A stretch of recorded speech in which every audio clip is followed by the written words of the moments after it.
Hello students, welcome to our channel Aaha Zindagi CTET point. आज के इस लेक्चर में हम लोग हिंदी पेडागोजी के सीटेट प्रीवियस ईयर एमसीक्यूज देखेंगे जो कि फरवरी 2015 के पूछे हुए प्रश्न हैं। ठीक है, आइए देखते हैं प्रश्न किस तरीके से आपके पूछे जाते हैं। ये देखिए आपके प्रश्न है। तो वीडियो स्टार्ट करने से पहले मैं आपको बता दूं, आप किसी भी टीचिंग एग्जामिनेशन की प्रिपरेशन कर रहे हैं तो आपको मैथ्स की आवश्यकता होगी और मैथ्स के लिए आप YouTube पर सर्च कर सकते हैं आहा जिंदगी ट्रिकी मैथ्स। वैसे आपको चैनल का लिंक इस वीडियो के डिस्क्रिप्शन बॉक्स में भी मिल जाएंगे। और देखिए आप हमारे चैनल को देख रहे हैं तो हमारा चैनल आपको कुछ इस तरह से दिखेगा। यहाँ आप जब चैनल में जाते हैं तो चैनल्स को आप क्लिक कर लीजिए। देखिए यहाँ पे आपको आहा जिंदगी ट्रिकी मैथ्स चैनल दिख रहा है और इसको आप जब क्लिक करते हैं तो आप चले जाते हैं आहा जिंदगी ट्रिकी मैथ्स चैनल पे। यहाँ सबसे पहले तो आप सब्सक्राइब कर लें, उसके बाद प्लेलिस्ट को आप विजिट करें। प्लेलिस्ट को विजिट करते हैं तो आपको टॉपिक वाइज सारे टॉपिक आपको मिल जाएंगे। इसमें सारे टॉपिक कवर किए गए हैं। साथ ही आपको सीटेट के प्रीवियस ईयर मैथ सॉल्यूशन भी आपको यहाँ मिल जाते हैं। तो आपको अगर आवश्यकता हो तो आप लोग सब्सक्राइब करके लाभ उठा सकते हैं। चलिए हम लोग प्रश्न को देखते हैं। प्रश्न नंबर 106 से आपके हिंदी पेडागोजी स्टार्ट हो जाते हैं। उसके पहले आपको कुछ कंप्रीहेंशन होते हैं, गद्यांश टाइप के गद्यांश ही होते हैं, तो उसको हम लोग नहीं ले रहे हैं। अभी हम लोग हिंदी पेडागोजी सेक्शन का जो है सारे प्रश्न वही हम लोग डिस्कस करेंगे। देखिए पहला प्रश्न है, भाषा अर्जन में बच्चे भाषा को सहज और स्वाभाविक रूप से सीखते हैं। दूसरा है अभ्यास और यांत्रिकता से सीखते हैं। तीसरा है स्वाभाविक और प्रयास पूर्ण तरीके से सीखते हैं।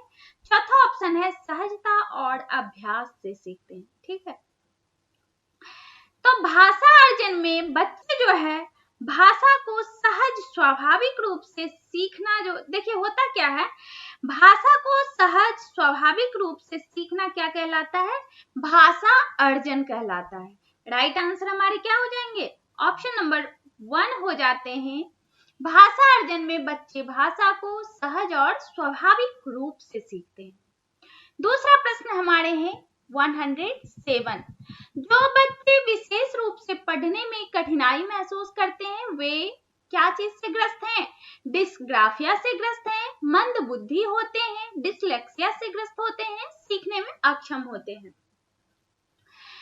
तो यहाँ मैं आपको बता दूं, डिसलेक्सिया से ग्रस्त बच्चे जो होते हैं पढ़ने में कठिनाई महसूस करते हैं। वहीं आपको डिस्ग्राफिया से जो बच्चे ग्रस्त होते हैं लिखने में कठिनाई उनको महसूस होते हैं। तो चलिए यहाँ राइट आंसर हमारे क्या बन जाते हैं? हमारे राइट आंसर डिसलेक्सिया से ग्रस्त बच्चे जो होते हैं पढ़ने में कठिनाई महसूस करते हैं। Right answer option number 3। Question number 108, Hindi भाषा शिक्षक के रूप में आप किसे सबसे अधिक महत्वपूर्ण मानते हैं? किसे मानते हैं? बच्चों की लेखन क्षमता का विकास करना, बच्चों को विभिन्न संदर्भों में भाषा प्रयोग सिखाना, बच्चों की मौखिक अभिव्यक्ति की क्षमता का विकास करना, बच्चों को व्याकरण के नियम सिखाना। ओके, यहाँ हम लोग बात करेंगे कि हिंदी भाषा शिक्षक के रूप में सबसे अधिक महत्वपूर्ण जो है बच्चों को विभिन्न संदर्भों में भाषा का प्रयोग, ठीक है, भाषा का प्रयोग सिखाना। राइट आंसर हमारे ऑप्शन नंबर 2 बन जाते हैं। अगले प्रश्न को देखते हैं, प्रश्न नंबर 109, हिंदी भाषा की बारीकी को सही रूप में समझने की क्षमता का विकास करने के लिए आप क्या करेंगे? क्या करेंगे? हिंदी भाषा के विभिन्न प्रयोगों से युक्त सामग्री उपलब्ध कराना, संस्कृतनिष्ठ हिंदी भाषा से युक्त सामग्री उपलब्ध कराना, हिंदी भाषा के प्राचीनतम प्रयोगों से युक्त सामग्री उपलब्ध कराना, गूढ़ अर्थ वाली भाषा में युक्त सामग्री पढ़वाना। ये 4 ऑप्शन है। देखिए बात हम लोग करेंगे, हिंदी भाषा की बारीकी को सही रूप से समझने की क्षमता का विकास जो है हिंदी भाषा के विभिन्न प्रयोगों से युक्त सामग्री उपलब्ध कराने से किया जा सकता है। ओके, राइट आंसर हमारे ऑप्शन नंबर 1 होते हैं। चलिए अगले प्रश्न को देखते हैं, प्रश्न नंबर 110।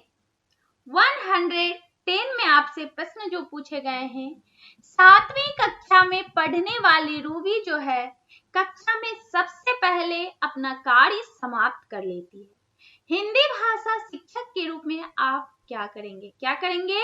रूबी को दूसरे बच्चों के कार्य की जांच का एकमात्र अधिकारी बताएंगे, रूबी की दूसरों से तुलना करेंगे, रूबी को उसकी पसंद का कार्य करने के लिए कहेंगे, रूबी से शांत बैठने के लिए कहेंगे। क्या कहेंगे?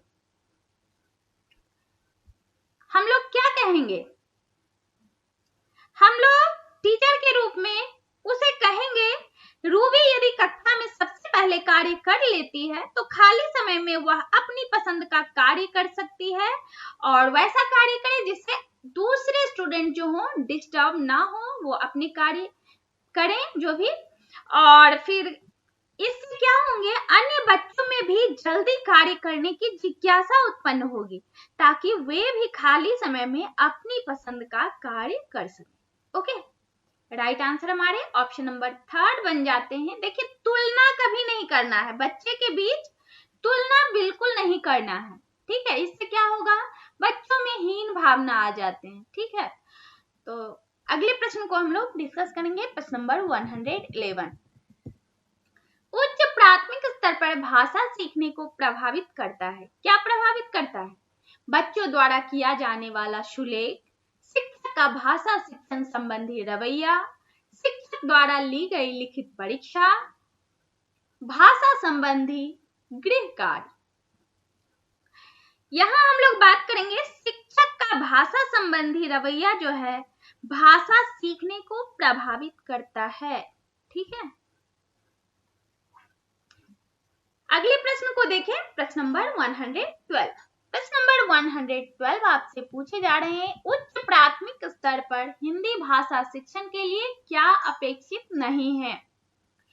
स्वाध्यायशीलता का विकास, सुनकर शब्दशः दोहराने की क्षमता का विकास, भाषा प्रयोग की क्षमता का विकास, चिंतनशीलता का विकास। तो यहाँ उच्च प्राथमिक स्तर की बात हो रही है। उच्च प्राथमिक स्तर पर हिंदी भाषा शिक्षण के लिए सुनकर और शब्द सह दोहराने की क्षमता का विकास जो है अपेक्षित नहीं है, ठीक है। यहाँ क्या पूछे जा रहे हैं? अपेक्षित नहीं है। राइट आंसर हमारे क्या बनेंगे? ऑप्शन नंबर 2 बन जाते हैं। Question number 113।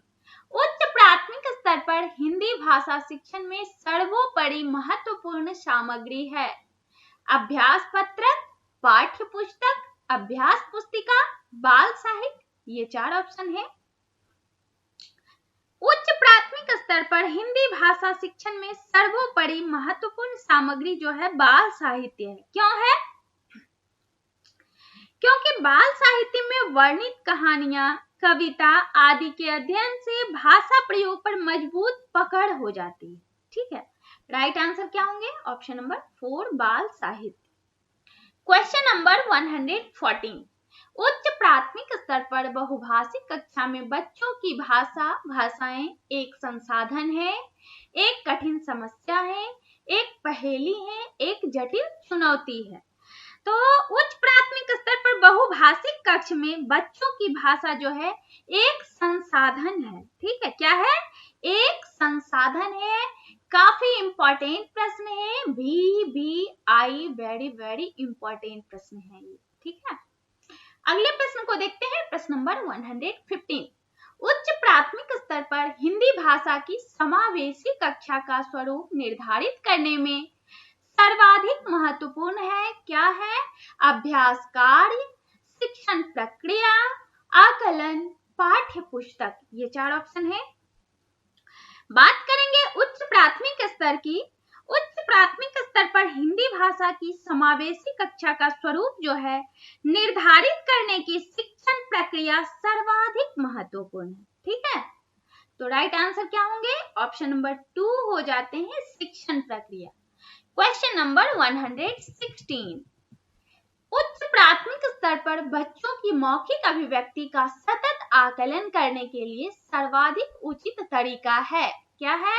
प्रश्न पूछना, प्रतिक्रिया व्यक्त करना, परिचर्चा करना, ये सभी।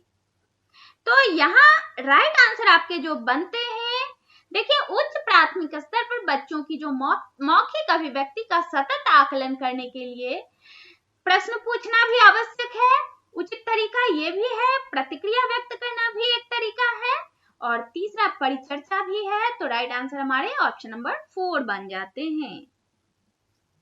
चलिए क्वेश्चन नंबर 117, भाषा सीखने में सामाजिक अंतःक्रिया का महत्वपूर्ण स्थान है।